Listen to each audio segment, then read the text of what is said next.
श्री ठाकुर अनुकूल चंद्र जी का 136वां जन्म महामहोत्सव सत्संग विहार माना रायपुर आनेकुल्य में जो आयोजित हुआ है, उपस्थित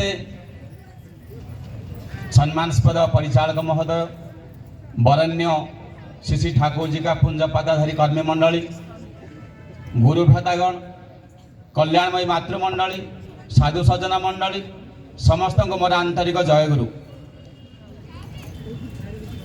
मेरे को बोला गया है कुछ बोलने के लिए, इतना हिम्मत नहीं कर पा रहा हूँ बोलने के लिए। ठाकुर जी के पास में प्रार्थना करता हूँ, अगर वो कुछ मेरा मुंह के माध्यम से कुछ बोल दिया करे। ये हर कोई इंसान जब जगत में पैदा होता है अपना अपना गुण वैशिष्ट लेके होता है, इसीलिए जन्मना जायते शूद्र संस्कारात द्विज उच्यते वेदाभ्यासात् भवेत् विप्रम ब्रह्मम जानाति यदि ब्राह्मण। इसलिए हम लोग जब पैदा होते हैं हम शूद्र का हिसाब से सेवा करने के लिए हमको अधिकार मिला है, लेकिन हमारा अंदर में जो अच्छी गुण होता है वो अगर अच्छी संस्कार का माध्यम से वो विकसित होता है। इसीलिए हम लोग को जो पैदा हुए वृत्ति प्रवृत्ति का माध्यम से चारों तरफ घिरते हुए हम लोग को जीवन को उपभोग कर नहीं पाते हैं। सारी जिंदगी ऐसे हमारा दुख में तकलीफ में झेलते हुए हमारा जीवन को ऐसे ही चले जाता है। इसीलिए वृत्ति प्रवृत्ति को नियंत्रण करने के लिए हम लोग को पास में अनुराग चाहिए। हम लोग अनुराग कैसा आएगा, किसी का प्रति आएगा अनुराग। इसलिए अनुराग आने के लिए हमको चाहिए दीक्षा, और दीक्षा किसी से लेना है ना आदर्श पुरुषों को लेना है। आदर्श में क्यों लेना है ना धर्म उनका पास मूर्तिमंत होता है, इसलिए धर्म मूर्त होता है आदर्श। आदर्श ने दीक्षा अनुराग, दीक्षा माने अनुराग, अनुराग ने वृत्ति नियंत्रण। इसलिए वृत्ति को नियंत्रण करने के लिए, प्रवृत्ति को नियंत्रण करने के लिए जो हमारा सेवा के लिए रखा गया है, हमारे जीवन में आनंद लाने के लिए हम उनका अधीन हो जाते हैं, इसलिए दुख भोग करते हैं। इसलिए उसको उद्धार पाने के लिए हम लोग अनुराग के साथ में आदर्श पुरुषों के पास जब दीक्षा लेते हैं तब जाके हमारा जीवन एक नियंत्रण होता है। क्योंकि संस्कार का माध्यम से आदमी परिष्कार परिच्छन्न पुत्र पवित्र होता है। जब इंसान पवित्र होता है उनका पास में उनका अंदर में जो गुण होता है वो गुण विकसित होता है। श्री ठाकुर इसलिए बोल रहे थे ये जो दीक्षा लेना का जो कार्यक्रम है, दीक्षा सिर्फ उनका नाम का मनन करना नहीं है, it is a ceremonial function by which we are capable to bound with him, and it is a great opportunity to unfold the inherent qualities within ourselves. हमारा जीवन में जो अच्छे गुण हमारे अंदर में है उसी को विकसित करने के लिए ये दीक्षा के माध्यम से होता है। इसीलिए हर कोई इंसान ये अपॉर्चुनिटी जो सुयोग आया मौका आया है उसी को कभी दूर नहीं करना चाहिए, छूटना नहीं चाहिए। सभी उनका पास में आगे शरणापन्न होते हुए इस दीक्षा को लेना चाहिए, क्योंकि ये एक ऐसा माध्यम होता है जिस माध्यम से हर कोई इंसान जो छोटा है बड़ा होता है, जो बड़ा उससे और बड़ा होता है। इसीलिए हम लोग जो अपॉर्चुनिटी आया है ये हमारा कुछ भी हो, अगर हम कंसेंट्रिकली अटैच्ड होते हैं गुरु का साथ में तो हमारा जीवन में कोई भी चीज it will give excellence in your life in each and every field. It may be your passion or profession. It will give a meaningful life to every individual and collectively in this universe. ये सारा विश्व में प्रति व्यक्ति हो, समाज हो, सभी का जीवन में एक सार्थकपूर्ण जीवन लाएगा अगर हम दीक्षा को लेते हैं।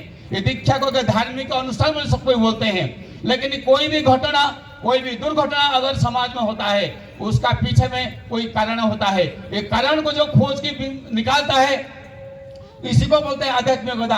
इसलिए श्री ठाकुर जी बोलते हैं the ideas and the activities that leads a man towards cause is called spiritualism. जे कर्म और भाव मनुष्य को कारणमुखी कर तोड़ता है उसको आध्यात्मिकता बोलता है। इसलिए धर्म को छोड़ के दुनिया में कोई जिंदा नहीं रह सकेगा, इसलिए धर्म का पहले चाहिए। इसलिए ठाकुर जी बोलते हैं चाहे विज्ञान हो, चाहे साहित्य हो, चाहे अर्थनीति हो, चाहे समाज नीति हो, चाहे दर्शन नीति हो, चाहे राजनीति हो, कुछ भी हो, हर जगह में धर्म का अगर मूलत्व नहीं होता है, नहीं होता है तो आगे टिकेगा नहीं। इसलिए धर्म होता है, धर्म इस चीज का विज्ञान का होता है, वर्धन का ब्रह्मा होता है, व्यक्तित्व का ऋतिक होता है, जीवन परिचर्या में पुरोहित होता है, कृतिपना में उद्गाता होता है, और ये सत्ता का धारणी पालनी संवेग होता है। सविशेष और निर्विशेष में एकाई तो अर्थ भूमि स्वार्थ का सर्वस्व होता है। विश्व में जहाँ किसी अस्तित्व होता है उसका मंगल प्रस्तु जीवनी और जलस्वता होता है, और ये मंगल का शंखध्वनि धर्म होता है। इसलिए धर्म जो शंखध्वनि लेके आया है, अगर सभी लोगों ये आवाहन करते हैं, उनको ये दीक्षा के माध्यम से पुरुषोत्तम को, गुरु को, आदर्श पुरुष को अगर आप लोग आवाहन करते हैं, जीवन में ग्रहण करते हैं, उनका नियम को मान के चलते हैं, हमारा जीवन का परिपूर्णांग जीवन होता है। सभी लोगों का आदरणीय होते हैं, सभी लोग हम ग्रहण करते हैं, सभी लोगों का जीवन में सुख शांति आनंद फैल जाता है। इसीलिए श्री ठाकुर जी का अन्यतम भक्त पंचानन सरकार आप लोग सुने होंगे। एक लड़का पढ़ रहा था कॉलेज में, उनको दीक्षा दिए थे। दीक्षा देने के बाद उनका जब बीएससी कंप्लीट हो जाता है, उसी टाइम का स्नातक मन में बहुत गर्व होता है। जो आप तो एक चिट्ठी लिखा पंचानंदा को, दादा आप तो मेरे को दीक्षा देते ठाकुर जी का नाम मनन करने के लिए, मैं नाम मनन कर रहा हूँ, लेकिन मेरा पास में भी कोई धंधा पानी नहीं है। मेरा घर में पिताजी माताजी का मैं सेवा करना है, उनको लालन पालन करना है, मेरे पास कोई धंधा पानी नहीं, क्या करना है। तो पंचानंदा उनको एक चिट्ठी लिखी भेज दिए, जो तुम इधर चले आओ, मैं एक स्कूल में शिक्षकता करता हूँ, आप भी इधर शिक्षकता करोगे, खाने पीने रहना है, सब फ्री है, कोई दिक्कत नहीं होगा। तो उनका बात को सुन के आ गया स्कूल में, तब अपने विद्यालय में शिक्षकता चालू कर दिए। तो पढ़ाई अच्छा चला, बच्चे लोगों ने बहुत आदर संवर्धना सम्मान किए। तो कुछ दिनों के बाद बोले, दादा मेरा तो खाना पीना रह जाता है, बाकी मैं इष्टपति कैसे करूंगा, मेरा सारी जो सामान कैसे खरीदूंगा। तो फिर पंचानंदा बोले, जे आप एक काम करो, मैं कुछ बच्चा लोगों को जुगाड़ करता हूँ, आप शाम को ट्यूशन पढ़ाओ, उसमें कुछ पैसा मिल जाएगा। जैसे हमारा मंटुंदा जो हम लोग पांजा दे रहे थे, उनका बड़ा भाई लोग उसी टाइम थे, उनको सब पढ़ा कि कुछ पैसा आया, तो उनका जिंदगी अच्छा से गुजरता लगा। बात करते करते ठाकुर जी के पास पंचानंदा बोल रहे थे, ठाकुर जी आप बोले थे ना एक नया शिक्षक लाने के लिए, मैं एक नया शिक्षक ला के रखा हूँ, अच्छा पढ़ा सुना करता है, बच्चा लोग अच्छा उनको सम्मान करता है, बहुत आदर अभ्यर्थना करता है। ठाकुर जी बोले, उनको कभी लाओ ना मेरे पास, खड़ा एक बार देखते हैं कौन सा शिक्षक है। तो फिर उनको आके काम पंचानंदा बोले, दादा आपको ठाकुर जी बोले, आप, मैं ठाकुर जी गुरु जी किसी को मैं नहीं जानता हूँ, आप मेरे लिए धंधा पानी जुगा दिए, मेरे ट्यूशन जुगा दिए, मेरे जीवन का जो जरूरत था सारी चीजें आप तो भर दिए, मैं आप किसी को नहीं जानता, मेरे किसका जरूरत नहीं होता है। पंचानंदा बोले, जिसका दया से, जिसका करुणा से, जिसका आशीर्वाद से, जिसका कृपा से हम लोग आज ये सब तेरा जुगाड़ हुआ है, उनको दर्शन नहीं करना है तो जीवन धन्य कैसे होगा। उनको बात को मानते हुए उनका पास को गया, ठाकुर जी का पास में, वहीं पे पंचानंदा वही भक्त खड़ा हुए। पंचानंदा साष्टांग प्रणिपात होते हैं, और ये लड़का प्रणाम नहीं करता है, खड़ा हुआ है। श्री ठाकुर जी अपना खटिया का ऊपर उठ के प्रणाम करता है लड़का को, क्योंकि ये स्नातक पढ़ा हुआ था, मन में उद्गर्व अहंकार था। तो बोलते हैं, नमस्कार मास्टर मोसाय। खत्म भवाई जी युवक, मन में जो गर्व था, मैं कितना बड़ा बीएससी ग्रेजुएट हूँ, उनका गर्व धीरे शून्य होता है। पंचानंद साहब बोलते प्रणाम करो, और प्रणाम करता है। फिर ठाकुर जी बोलते हैं, आमी एखुनी बसते पारी, आमी अभी बैठ सकता हूँ। दिन दुनिया का मालिक जो है, जिसको करोड़ लोग प्रणाम करते हैं, वो उठ के प्रणाम करते हैं। मास्टर बस कितना सम्मान देते हैं। ये सम्मान में देखिए, सम्मान तो ठाकुर जी दिए, उनका गर्व अहंकार धीरे धीरे कम हो गया। धीरे बैठे, सारे विषय में चर्चा हुआ, शिक्षा का चर्चा हुआ।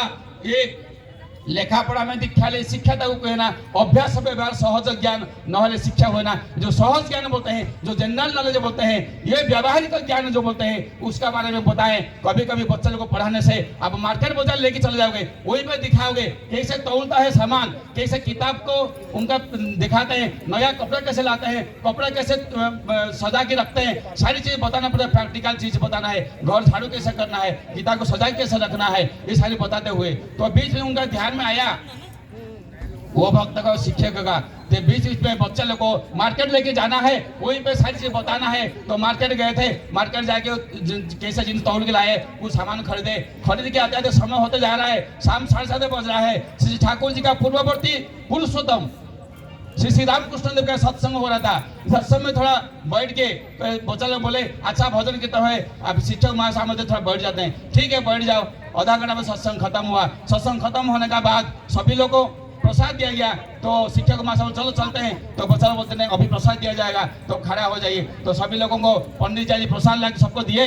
तो साथ ही साथ शिक्षक क्या किए, शिक्षक महोदय प्रसाद को खा के मुंह में पूछ दिए, मुंह में सर पर पूछ दिए।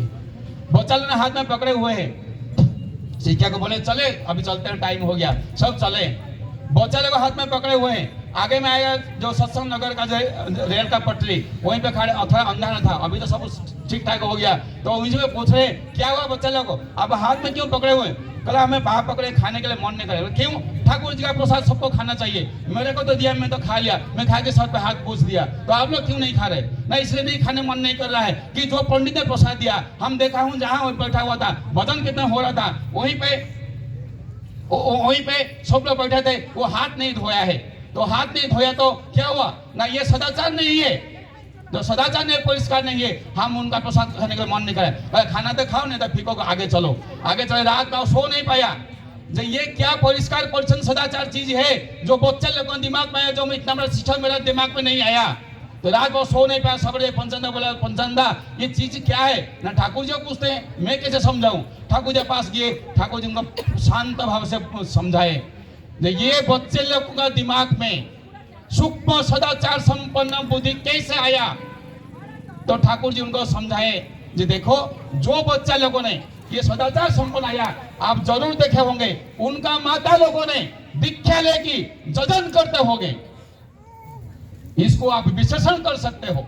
जो जित माता लोगों ने जीवन में दीक्षा लेगी, ऐसा अच्छा बच्चा पैदा करते हैं। धीरे धीरे अच्छा बच्चा आगे जाने से अच्छा समाज होता है, अच्छा समाज से अच्छा राष्ट्र बनता है, तब हम राम राज्य खोजने का जरूरत नहीं पड़ता है। इसलिए दीक्षा का अति आवश्यक प्रयोजन होता है। जो मूल भित्ति होता है ये समाज का परिवार, ये परिवार को सुधारने के लिए दीक्षा का अति आवश्यक प्रयोजन। इतना बहुत है, सारी लोग जितना उपस्थिति है, सभी का शांति स्वस्थ सुदीर्घ निरामय जीवन कामना करते हुए मेरा वाणी को विराम देता हूँ। वंदे पुरुषोत्तमम, वंदे पुरुषोत्तमम, वंदे पुरुषोत्तमम।